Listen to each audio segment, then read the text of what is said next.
¿Qué tal? Bienvenidos a esta nueva serie de la Universidad Autónoma de Tamaulipas en México, Ciencias del Espacio.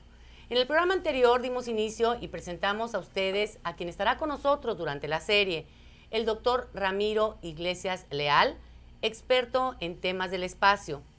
La semana pasada le presentamos a usted el currículum completo del doctor, pero nos gustaría mencionarle nuevamente que además de sus estudios de medicina interna en París y cardiología en Londres y México, así como medicina aeroespacial en la Fuerza Aérea y la NASA de los Estados Unidos, ha trabajado en el campo de la investigación aeroespacial, ofreciendo conferencias en diversas partes del mundo. Sus últimos libros son La ruta hacia el hombre cósmico y Cardiología aeroespacial. Hoy, nuevamente con nosotros, el doctor Ramiro Iglesias Leal, a quien saludamos con mucho gusto. Nos da mucho gusto, doctor, tenerlo nuevamente aquí en Ciencias del Espacio. El gusto es para mí. Muchas gracias. Doctor, y para iniciar este segundo programa de la serie, bueno, pues tendríamos que preguntarle, ¿qué entendemos por espacio exterior? Hablaremos en esta ocasión sobre lo que hay más allá de la atmósfera, las características del espacio exterior. ¿Qué es espacio exterior? Se considera el espacio exterior pues todo lo que existe más allá de la atmósfera terrestre. Y hay 3 niveles de espacio exterior. ¿En qué nivel o a qué altura termina la atmósfera terrestre? Aproximadamente a los 700 kilómetros de altura. Allí en ese límite las moléculas de aire tan rarificado en esas altitudes ya no chocan unas contra otras y entonces se considera ya que no existe pues atmósfera, no existe aire. Bueno, los 3 niveles decía es el espacio ultraterrestre, el espacio extraterrestre, se considera realmente que es el espacio interplanetario, o sea, lo que comprende el sistema solar. Uno más sería el que existe entre las estrellas de nuestra galaxia. Sería el espacio interestelar. Y el tercer nivel es ya todavía mucho más lejano, es el que existe entre las millones y millones de galaxias que existen en el universo. Los 2 primeros, o sea, el espacio interplanetario y el espacio interestelar, han sido ya surcados por naves, algunas ya tripuladas como los vuelos a la Luna y las misiones en órbita. El espacio interestelar solo por algunas naves, por ejemplo, Pionero 10 y 11 y Viajero 1 y 2 de la NASA, que están ya más allá del límite del sistema solar, están en pleno espacio interestelar, enviando información constante desde hace ya varios años. Me imagino que esta diferencia entre los espacios interplanetario, interestelar e intergaláctico tienen características, bueno, muy, muy diferentes. Sin embargo, hoy hablaremos de lo que corresponde al espacio exterior en nuestro sistema planetario. Sí. Nosotros vemos, doctor, vemos hacia el cielo en una noche estrellada, especialmente en el campo, que es en donde se ven las estrellas, y uno ve ese maravilloso espectáculo de estrellas. Y uno se imagina que en ese lugar hay un enorme vacío. Es el vacío total, según hemos leído, nos han explicado, nos hemos enterado durante nuestra vida, que no hay nada ahí. No hay atmósfera, no hay nada. Sin embargo, hay estudiosos que dicen que el espacio está poblado, que hay muchísimas cosas ahí. ¿Por qué no nos cuenta de esto? ¿Qué es lo que encontramos en ese vacío del espacio exterior? Bien, no es totalmente vacío. Aparentemente, de acuerdo con los estudios de radiotelescopios, de telescopios de luz infrarroja, luz ultravioleta, etcétera, etcétera, el espacio interplanetario y los demás tienen un alto contenido de materia muy muy dispersa, muy diluida y todo, pero existen moléculas de gases en nuestro espacio interplanetario, existe polvo, existen partículas muy pequeñas que son micrometeoros o meteoroides del tamaño de un granito de arena, pero existe además trozos de roca, de metal, etcétera, viajando en todas direcciones, algunos en órbita solar y otros sin ningún concierto. Y hay también asteroides, y hay cometas, y hay, en fin, una serie de objetos que por lo mismo no deben considerarse como un vacío total. Para fines fisiológicos, para fines de la industria o lo que usted mande, pues puede considerarse un espacio ideal o un espacio casi completo, pero no lo es exactamente. Doctor, nosotros sabemos que todo ese tipo de fragmentos de asteroides, de piedras, metales que están en el espacio, bueno, en determinado momento vienen a caer a la Tierra, pero se dice que al cruzar la atmósfera muchos de ellos se desintegran. Así es. A mí me preocupa esta búsqueda de la que hablamos en el programa anterior del hombre a vivir en el espacio, en donde va a estar a la merced de este tipo de meteoritos o de basura espacial, sí, que puede golpear las estaciones. ¿Qué tan probable o qué tantas probabilidades hay, qué tan cerca están de la Tierra este tipo de asteroides, qué tan peligroso es? ¿Se ha contemplado algún tipo de protección para las estaciones espaciales que se piensan construir? Sí, las naves, por ejemplo, de los programas soviéticos y rusos ahora, los programas de la NASA, los de la Agencia Espacial Europea, cuando regresan las naves que llegan a recuperarse, por razones distintas, la mayor parte de las naves se desintegran en caída libre, pero las que se han recuperado, se ha observado que hay impactos en la cubierta de las naves de esos gránulos que se llaman micrometeoros, y son varios, y dejan cráteres sobre el metal de la cubierta de la nave.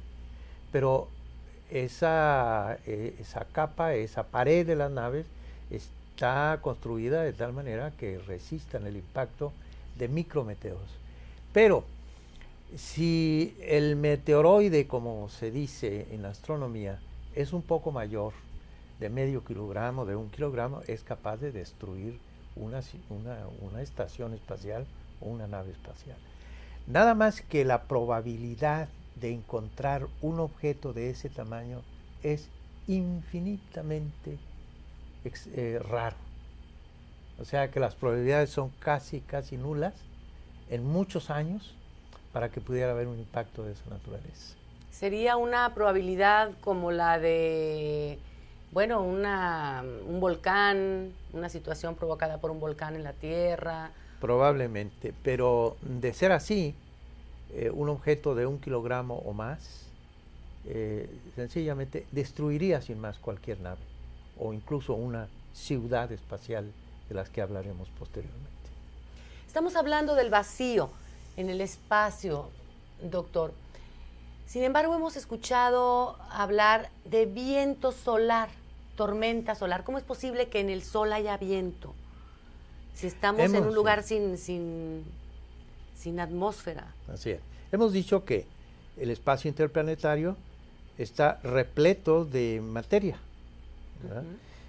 de polvo, de moléculas, de meteoroides, de asteroides, de cometas, etcétera, etcétera, de gases y demás. Pues bien, también el espacio interplanetario contiene otro tipo de elementos que no necesariamente son materia, sino unas formas de energía. Pero la radiación cósmica solar y la radiación cósmica galáctica, que se encuentra abundantemente en el espacio interplanetario, son todavía materia, son partículas. Los rayos cósmicos que vienen de otras estrellas, de otras galaxias, son protones, o sea, núcleos de hidrógeno. Son rayos beta, rayos alfa, que son núcleos de helio. Y también núcleos desprovistos de electrones de otros elementos más pesados, como pueden ser los metales, el níquel, el hierro, el carbono, el oxígeno, etcétera, etcétera. Pero también hay electrones. Esos mismos rayos cósmicos, que así se llaman, también los emite el Sol, nuestra estrella, nuestro Sol. Claro, a velocidades menores, con energía menor y todo, pero son los mismos. Protones, rayos alfa, núcleos de elementos más pesados y electrones. Pues bien, el Sol es una gigantesca, monstruosa bomba de hidrógeno en continua fusión nuclear, que es una de las reacciones. Hay fisión nuclear cuando se destruye el átomo y fusión nuclear cuando se fusionan varios átomos para formar un elemento nuevo. Pues bien, el Sol es una bomba atómica, pero en proceso de fusión. Y en ese proceso, donde hay calentamientos hasta de 16 millones de grados en el centro, hasta 5.000 o 6.000 grados en la superficie, se emite explosiones o un flujo constante de material procedente del Sol, consistente en esos rayos cósmicos solares. Pues esa emisión constante que emite el Sol en todas direcciones en el espacio interplanetario se llama viento solar. Eso es el viento solar. Es. Ahora, también hay tormentas solares. Así es. Pero esa es una intensificación de la cantidad de rayos cósmicos solares cuando el Sol entra en efervescencia y tiene explosiones gigantescas cada 11 años más o menos, y a veces en el inter de esos 11 años hay emisiones gigantescas de varios centenares de kilómetros de altitud, y entonces la emisión de esos rayos cósmicos solares es mucho mayor y se llama tormenta solar, que tiene repercusiones muy importantes en la Tierra. Doctor, ¿cuáles serían estas repercusiones de las tormentas solares en nuestro planeta? Son muy importantes y a veces graves. Cuando hay una emisión gigantesca de material ionizado procedente de la superficie solar, llega a la Tierra a una velocidad, esas partículas, de unos 400, 500 kilómetros por segundo, y al ponerse en contacto con la atmósfera terrestre, pero sobre todo con el campo magnético terrestre, aquí hago un pequeño paréntesis, nuestro planeta está constituido fundamentalmente de hierro y de níquel. La corteza es una capita menor de roca, en fin, pero nuestro planeta es hierro. Una bola de hierro. Una bola de hierro, que está girando cada 24 horas. Pues ese giro produce corrientes internas muy poderosas que generan un campo magnético, como una barrita de hierro magnetizado, ¿no? Entonces el campo magnético tiene sus líneas de un polo a otro. Pues bien, cuando llegan las partículas a esa velocidad en las tormentas solares, se trastorna el campo magnético y se trastornan las condiciones atmosféricas. Hay precipitaciones muy severas, hay sequías prolongadas al revés, hay, digamos, efectos sobre las transmisiones de radio de onda corta y también de televisión, porque una de las capas de la atmósfera superior, que contiene 2 o 3 capas de electrones, se reúnen en la noche y son las que hacen rebotar las ondas de radio de onda corta, y es como nos podemos escuchar en cualquier parte del mundo, gracias a esa pared de electrones que en la noche se tiene en la atmósfera. Pues eso, el viento, la tormenta solar lo destruye. Por lo tanto, se trastornan las comunicaciones, las corrientes de alto voltaje, las brújulas pierden su rumbo, y biológicamente también tiene repercusiones, porque las aves, digamos, las palomas mensajeras y las aves migratorias que tienen partículas de magnetita, que son óxido ferroso en sus lóbulos frontales del cerebro, se orientan por el campo magnético, pero los polos magnéticos se trastornan también. Entonces las palomas mensajeras pierden su rumbo, las aves migratorias se pierden, etcétera. Pero además se repercute también en la fisiología humana. Aumenta la psicosis, la neurosis. Las clínicas se ha observado en Canadá, por ejemplo, en un estudio que se está haciendo observacional desde hace varios años, médicos canadienses con astrónomos alemanes, de que cada 11 años los trastornos del ritmo cardíaco, la psicosis y neurosis son mucho más abundantes, mucho más frecuentes cada 11 años, que es cuando tiene que ver con las tormentas solares. Entonces, como ve usted, las tormentas solares tienen grandes repercusiones sobre la física y la vida en nuestro planeta. Bueno, hemos oído todo el tiempo, doctor, que la luna, por ejemplo, afecta a las mareas.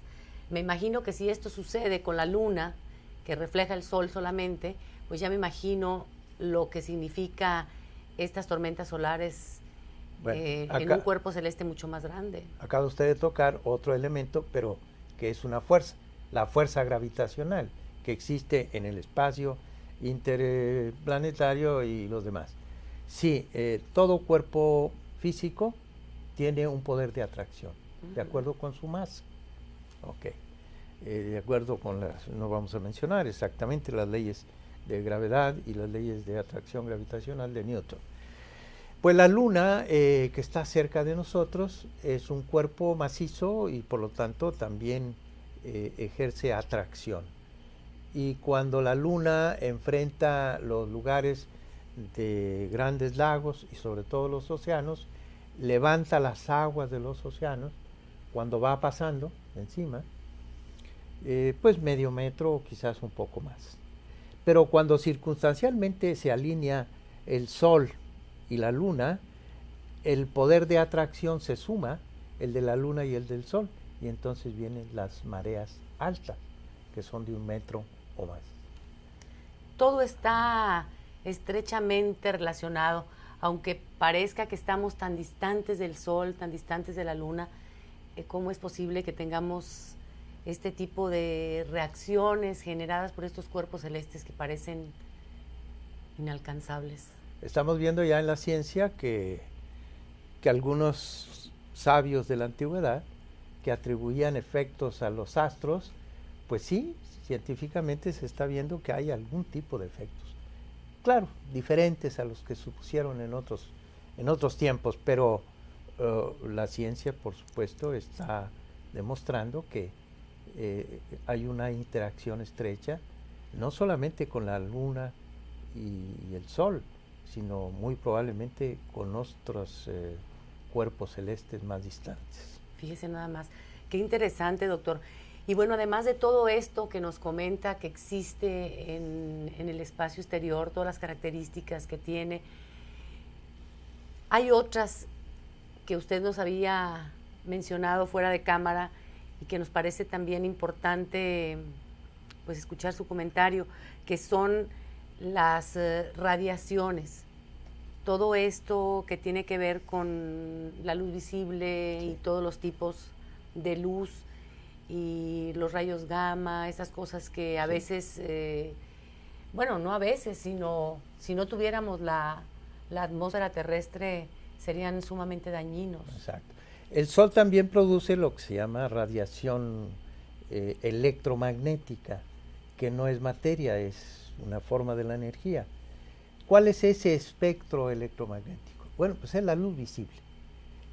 La pequeña ventanita que nuestra retina permite que nosotros nos asomemos al mundo y al universo.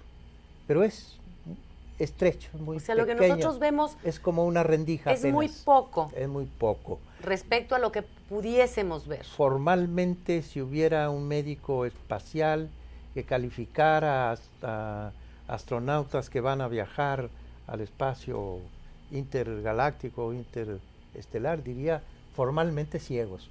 ¿Por qué? Porque no vemos la luz infrarroja, no vemos la luz ultravioleta, no vemos los rayos X, no vemos los rayos gamma. ¿Cómo veríamos si tuviéramos esas cualidades? Como los telescopios que hay ahora puestos en órbita, de radiotelescopios, también en la superficie terrestre, los telescopios de luz visible, pero los telescopios de luz ultravioleta, de rayos gamma y de rayos X, han contemplado ahora integralmente al universo y las galaxias y los astros que nosotros veíamos solo con el telescopio visual, de una forma y de un tamaño, pues nos damos cuenta que son muy distintos, ya vistos integralmente, con otro tipo de sensores, ¿verdad?, que no posee el ojo humano. O sea, nuestras capacidades son limitadísimas. Limitadas, muy Seríamos limitadas. una especie de mezcla entre murciélago, lince, gato, ser humano. Podríamos ver muy diferente. Pero si algún día, como está trabajándose, funciona la aviónica, o sea, pueden integrarse sensores electrónicos de este tipo, de luz infrarroja, de luz ultravioleta, rayos X, rayos gamma, e incorporarlos a la fisiología humana, y en una de esas podemos realmente ya recuperar la visión integral del universo. Qué barbaridad. Entonces somos prácticamente ciegos. Así es. En este planeta. Pues tenemos temas para muchos otros programas, doctor, que seguramente cuando hablemos de las capacidades del hombre en el espacio, del hábitat, de los nuevos hábitats para la humanidad fuera del espacio terrestre, pues platicaremos sobre esto más a detalle y pues va a ser increíble. Fíjese, doctor, que yo me pregunto mucho, ¿cómo va a ser posible? Ya hablaremos de las estaciones espaciales y de las ciudades espaciales en nuestro próximo programa, pero en este espacio exterior, en este enorme vacío, pues las distancias son muy grandes, doctor. Se tardan años en llegar de un punto a otro. ¿Cómo va a ser posible cruzar estos espacios cósmicos tan grandes para llegar sin que transcurra la vida? ¿Qué va a pasar? ¿Cómo va a ser posible? Me gustaría dar una respuesta más amplia sobre esto, porque hay una propuesta de aquel famoso director de vuelos espaciales que se llama, todavía vive, Christopher Columbus Kraft, Cristóbal Colón Kraft, traducido, que fue el que dirigió los vuelos a la Luna.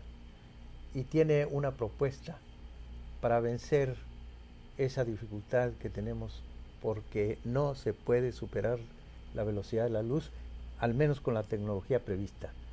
Pero hay otras ideas que me gustaría hablar, digamos, en algún otro programa de esto, porque no terminaríamos ahora de explicarlo. Pero sí, lo que usted dice es así.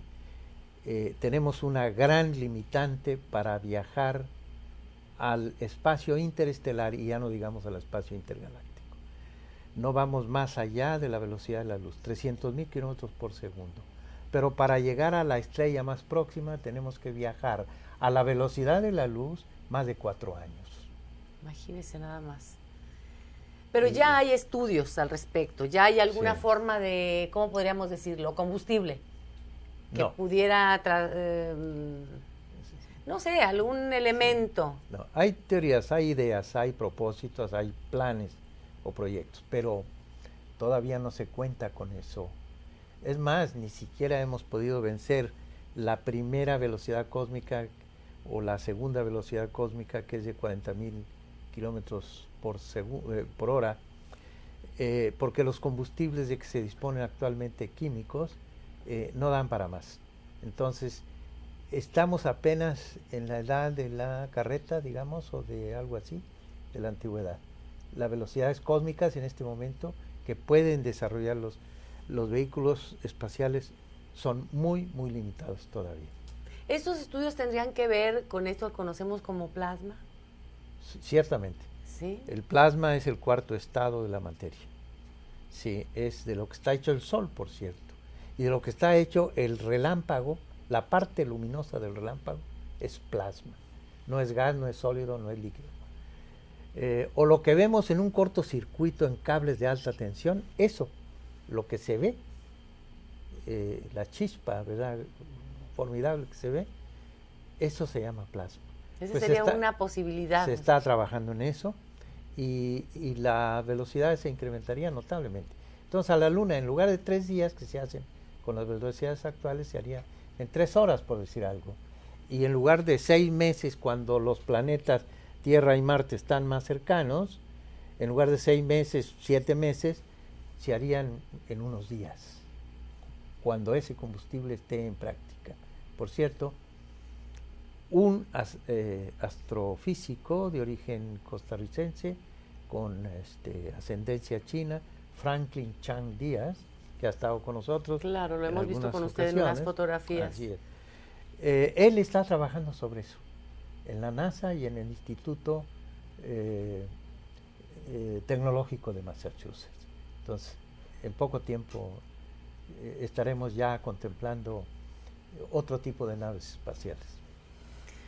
Pues va a ser tema precisamente de un nuevo programa, doctor. Quisiera preguntarle por último, ya que siempre se nos quedarán con usted muchísimas preguntas en el tintero, dado lo interesante del tema. Para poder viajar al espacio, ahí nos comentaba usted sobre los sistemas ecológicos sellados. Mire, antes de salir de la atmósfera, tenemos equivalentes espaciales desde el punto de vista de la vida humana. Más allá de los 15 kilómetros de altura, si no tenemos presión, si no comprimimos aire y llevamos una porción de nuestra atmósfera más arriba, de los 15 kilómetros ya no se puede respirar ni con oxígeno a presión. Arriba de los 20 kilómetros, fisiológicamente también equivalente al espacio exterior, hierven los líquidos, los gases disueltos en la sangre, etcétera, se evaporan y demás. Y los 80 kilómetros también es equivalente, 80 kilómetros de altura es equivalente al espacio exterior, porque las naves aéreas ya no se sustentan y entonces tiene que ser navegación espacial. Y a los 100 kilómetros ya la luz solar no es reflejada por el aire, por la atmósfera, se inicia el espacio, o digo, el silencio absoluto del espacio y la oscuridad absoluta del espacio. La verdad que, como ve, mucho antes de salir de la atmósfera, necesitamos sistemas ecológicos sellados, ecosistemas herméticamente sellados, autosuficientes, para poder sobrevivir en el espacio profundo. Que podrían ser desde trajes hasta ciudades espaciales. Así es. Hablaremos de esto en otro programa. Pues, doctor, me ha dado mucho gusto que esté con nosotros nuevamente. En nuestro próximo programa hablaremos de las características de las naves, los trajes, las estaciones y las ciudades espaciales. Esto es, los nuevos hábitats para la humanidad en el espacio exterior. ¿No es así, doctor? Así es, sí. Y bueno, pues nos dará mucho gusto contar con su atención. Lo esperamos aquí, en nuestra próxima emisión de la serie Ciencias del Espacio. Agradezco mucho, doctor Ramiro Iglesias Leal, el compartir sus conocimientos con nosotros y su presencia aquí. Encantado, licenciado, de estar con ustedes. Muchas gracias. Hasta la próxima.